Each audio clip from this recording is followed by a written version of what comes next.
You're watching Wines of the PNW.com.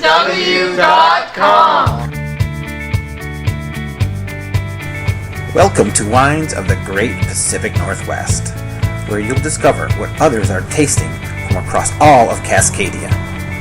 You'll hear from the experts, the winemakers, and from ordinary Joes like you and me who simply love wine. In this episode, we'll introduce you to Woodinville, Washington's own Barrage Cellars. Well, spring has sprung. It's a great day here in the Pacific Northwest, and it's always a great day to taste wine. Hey everybody, it's Ron Bell from Wines of the PNW. This is episode number 7. It's a very special episode for me because I have some great guests here who have a special place in my heart because they're educators. And my mother was a special education teacher growing up, so I really respect what these two people do, and they brought some great wines. So let's have a good time on episode number 7. We're going to start off today with the Seuss Creek Sundance 2010 Columbia Wine Red Wine, Columbia Bags Red Wine, and this was from our first guest, Michael Schwartz. So Mike, why don't you tell us about yourself and why you chose the wine? So I chose this one because I grew up right close to Seuss Creek, and we used to go all the time, every summer, spring, down to Seuss Creek and goof around in the creek, and then we'd even watch in the early winter, late fall, early winter, the salmon came up to spawn in Seuss Creek, and we'd be able to go down and find the salmon. And then I discovered Seuss Creek Wine, and their first location is actually right maybe 3 blocks from the house that I grew up in. And that's not where it is anymore, but we went to an open house there once. This winery is in Kent, Washington, which is a suburb of Seattle, which is right near here. It's maybe half an hour, maybe so from here. And so Kent is not really known as a wine haven of the Pacific Northwest, but these folks have a nice winery out there, and they open up once a year for the tasting when they do their release party. And you went to the release party, right? It was a couple weeks ago. And and if you look these wines up on the internet, you'll find that they have a track record that is impeccable. They get some great scores, and they make some great wine. So with that said, let's smell her up and see what we got in the glass.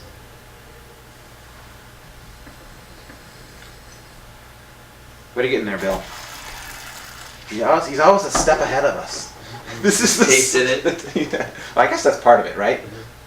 Being able to smell it also when it gets into your palate. It's good. It's got a lot of cherry to it. Yeah, that's what I'm getting through this. Is there some cherry notes going on? Yeah. This guy was part of Boeing's wine beer making group in the late 70s, 80s, somewhere in there. There's a bunch of winemakers in Washington that started out that way. And he's been consistently good. Sundance is his basic blend. I think this year it's mostly cab, like 50%, 52. Then there's probably a 30 to 40 Merlot, and then rounds it out with a little Cab Franc. Exactly. It's 50% Cabernet, 31% Merlot, and 19% Cab Franc. Yeah. Right on the money. But the thing with his stuff is it tends to be balanced, which I tend to like. They're not too juicy, jammy, which you get in some wines. He's got a good touch with the oak. Yeah. I'm getting some bright fruit, some cherry, a little fragrance, a little raspberry in there. Let's see what we got in the glass. Let's taste her up.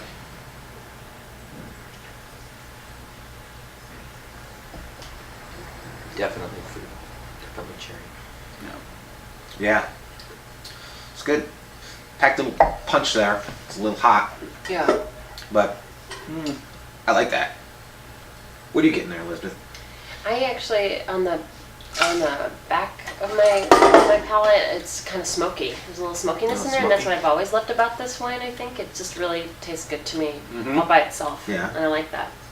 Michael, It's very approachable. approachable? I always like the cherry, and that's what I get. Great. Well, I like it too. Let's rate her up, see what we got. Elizabeth, what are you gonna rate this? 1 would be just something you probably just throw away. 10 would be gotta cellar this thing and maybe open it on a special occasion. I don't think this is something that I would cellar, but I would definitely like to have this on the table every night. so yeah, I would like a 6 or a 7. 6 or 7? Great. Yeah. Michael, what are you gonna rate I think this? the same. I think I'd go 6 or 7. Yeah. Just for an everyday, it's something that's really good. It's And it's consistent. Yeah. What we've discovered is that it's I don't really get tired of consistent. this for sure. You don't get tired of it? Mm-mm. That's good. All right. Well, I'm going to give it an 8, a little higher, because I think this one's got some. It's got something going on. It's going to open up a little bit. Mhm. It's got. It's packed. You know when you get that bright, it's packed. I don't know how else to describe it. Like when you taste something, you can tell it's got some fruit, but it hasn't like all exploded yet. Uh-huh. That's what I get from this wine. I think it's got a lot going on. So good. All right. Next wine we're going to do is the Barrage Cellars Cali Red Blend, and this is a wine from Walla Walla. And this wine is actually named after the winemaker's, I believe it's his wife's grandmother's maiden name, which is Kylie. She was Italian. Cool. Yep. And they're in Walla Walla right at the airport. And Elizabeth, you chose this wine, and why don't you tell us about yourself first of all, what you do, and why you chose this wine? So I'm a teacher, and I've been teaching in public schools for about 11 years now. And before that I taught immigrants and refugees. Wow. And adults. So we chose this wine because of our friend who died a couple years ago. He turned us onto this wine when we went to Walla Walla on a wine tasting trip with him. And he had heard about it and read about it.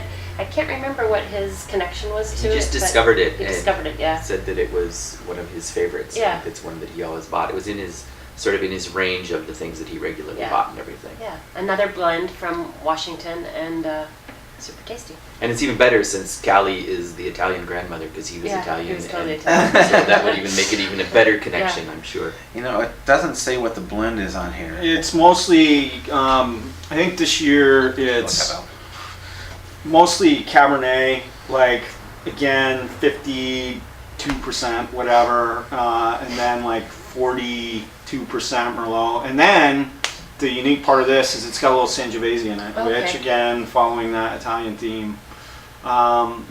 This is a winery. This is a really good winery that you never hear anything about. Every year I've carried these wines pretty much every year. Again, balanced. And they're just good. They're priced well. They're not super expensive. What was this one for the priced out quality?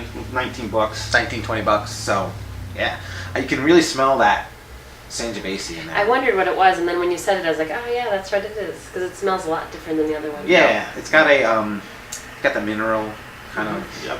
earthy smell to it, but not strong. Not like an Italian like 100% Sangiovese, but it's nice because it blends that fruit with that little minerality on the nose. Michael, what are you getting on the nose? I kind of feel like there's a little fig or something. It seems. Fig? Yeah, or kind of. It just seems a little. It's a different kind of a fruit. I don't know. Just the nose kind of reminds me of maybe Amarone or something. Huh. Maybe that's the Sangiovese or something. Yeah. I mean, there's a little. You get fig. You get a little plum maybe. Yeah. I get a little black pepper. Black pepper? Really at the very end of it, Yeah, I get that. my nose is working. It is working today. So let's see if we can what we got on the palate. So let's sip it up. See I what we jumped the got. gun. I tasted Again, it. that's okay. That's what we're here for. It's good stuff. This is a good, again, everyday Yeah. red, smooth. It's balanced. It's not cloying. Not too woody. And we're not big red meat eaters in our house, and so we need to always find those good, balanced, smooth wines that are going to go with lots of vegetables and white meat and I can see that poultry, with this wine because fish. it's very balanced. It's bringing the fruit is soft in the palate. You're getting all that it's darker fruit to me, and it's nice. It is softer. I agree. Yeah, it's softer than the last one. Was a lot hotter Yeah. than this Yeah. one. You still get a little heat on the back, and that's actually probably a little more tannic than the last one. A little chewier, not that much. You know, it's probably just a little bit brighter. There's a little Right. more acidity. Yeah. And that's what Sangiovese will give you. Great. Well, 2 great wines so far starting off this episode. We're going to stay in Washington for our spotlight wine, and this is the Barrage Cellars Trifecta Merlot. Barrage Cellars is a boutique winery located in Woodinville, Washington, where winemaker and owner Kevin Correll is a one-man operation making wines with a focus on terroir. I asked Kevin in an upcoming interview on episode 8 how he got started making wine. I actually started out about 1996 just as a home winemaker, and First year I did about 15 gallons and just kind of just multiplied from there and Right. thought it was a pretty cool industry, drank a lot of wine. Kevin's wines are 100% varietals from different wineries, and they're making a splash in the Pacific Northwest. We're back. Thank you to Barrage Cellars for allowing us to come out and visit with them. They were very busy because they just had their release party, and there was a lot of buzz on this next vintage that they just released. This is the 2009 Merlot Trifecta. This winemaker, he does single varietals. He doesn't like to blend wines. His theory is he likes to blend vineyards. So this is from 3 vineyards. It's from Red Willow Vineyard, Winebow, I hope I'm pronouncing that right, Vineyard, and Destiny Ridge Vineyard. And this is 100% Merlot from 2009, and it's the Barrage Cellars Trifecta. Had a great time out there. I love this guy's wines. This is 100% Merlot, so let's see what we got in the glass.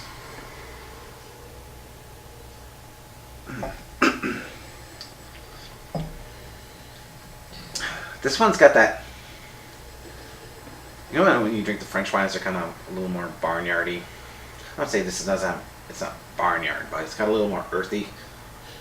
Maybe, not earthy like a Sangiovese earthy, but earthy like a well, you get that wet rock smell to it. What are you getting on this, Elizabeth? I can't identify it, but it's definitely different than the other two for sure. There's not, for me, there's just 1 or 2 scents in there that I can't really identify. It's not heavy on the fruit, that's for sure. It smells a little sweeter to me. It's a little softer. A little softer, yeah. Maybe a little bit more floral. Right. Maybe that's what it is that I'm Yeah, it getting, is floral. Yep. Michael, what are you getting? I think floral, but I also think, and maybe it's the same thing that you're noticing, that maybe a little funk of some kind. That is maybe what you I love the funk. Yeah. A funk in a good way. Funk in a good way, exactly. This one, the ones that I tried from Never used to like I it. She's grown to like the funk. It's been many years of studying the funk. The reason I chose this one was because it was out of all his wines are and I say packed on the nose. They jump out at you. All his wines do. This one was a little softer, a little more balanced on the palate and the nose when I tasted it. So that's why I chose this one. I like the double barrel Cabernet that he makes, and he's making some Cab Francs, as he mentioned in his interview, that are pretty good. So, Bill, what do you get on the nose? It's really floral. It's some type of flower. I'm not much of a gardener, so I don't know, but it's quite floral. And there's a lot of dark, like black cherry aromas to it, to me. But when you taste it, it's a lot more plummy. And there's good acidity in this wine. Right. So let's taste her up to see how it tastes on the palate.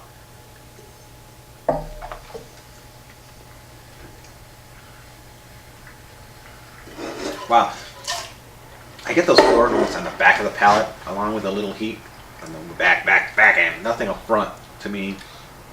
What are you getting? Doesn't feel like a lot of heat. No, not a lot of heat. I don't think there's much heat to that Just one. at the no. back. Just I got a it like at the back end, just like on the back of my mouth. There's a lot of stone fruit in that glass Yeah. for me. A lot of stone fruit. Stone fruit. Yeah, a little bit. That's what I was pie, smelling. pie Stone fruit. cherries. Like I have a pie cherry tree, and so I'm thinking that. I was You know- going with black cherry though. I got a little Really? bit of black Yeah, cherry. I got a So little it's black just cherry. the tartness, I think, is what is doing it for me. Because Right. black cherry is a little sweeter, so I'm thinking maybe, I don't know, this or redder. And just as a side note, Merlot's really what put Washington on the map wine-wise years ago. And I would say that I'm not a big Merlot guy. It gets a bad rap, but the reason why I don't like it is when it's underripe. It's a little herbal. But Merlot from Washington completely rings my bell because they tend to be very, very floral. And obviously Merlot from Bordeaux. I drink a lot of Merlot-based blends that come from Bordeaux, and I tend to like the Merlot-based blends here in Washington too. I agree with you, yeah. I definitely like those Merlot-based blends. And this 100% Merlot. I mean, it's good. Yeah, Sideways didn't Sideways send Yeah, they like, slammed Merlot. Totally Yeah. slammed it, and Merlot sales But- went down. I love Pinot Noir too, so Yeah. you can't blame them for making a You movie like about it all. Pinot It's Noir. okay. So let's rate this one. Elizabeth, actually, we'll start with Michael. Michael, what are you gonna rate this one? 1 to 10. I'm going with a solid 8. 8. That's a Yes. great. Okay. Yeah, I'm 7 or 8 on 7 that or one. 8. Again, this is one of those bottles that I would love on a nice rainy, sunny, or rainy afternoon on a Saturday when Yeah. I don't really have much to do. It just tastes really good by itself. I Yeah. like it. Yeah. Yeah. Great. All right. Well, we've had a great time. These are all smaller vineyards this time. So the Barrage, the Vanina. Menina, and the Seuss Creek are all smaller wineries. But I encourage you to seek these wines out because they're well worth the effort to try to get them. Contact your local wine merchant and That's get right. them to find these wines for you because there's some great wines coming out of this area of the country, and that's why we're here at Wines of the Pacific Northwest. Thank you both, and thank you, Bill, again for inviting us here to Tacoma Wine Merchants.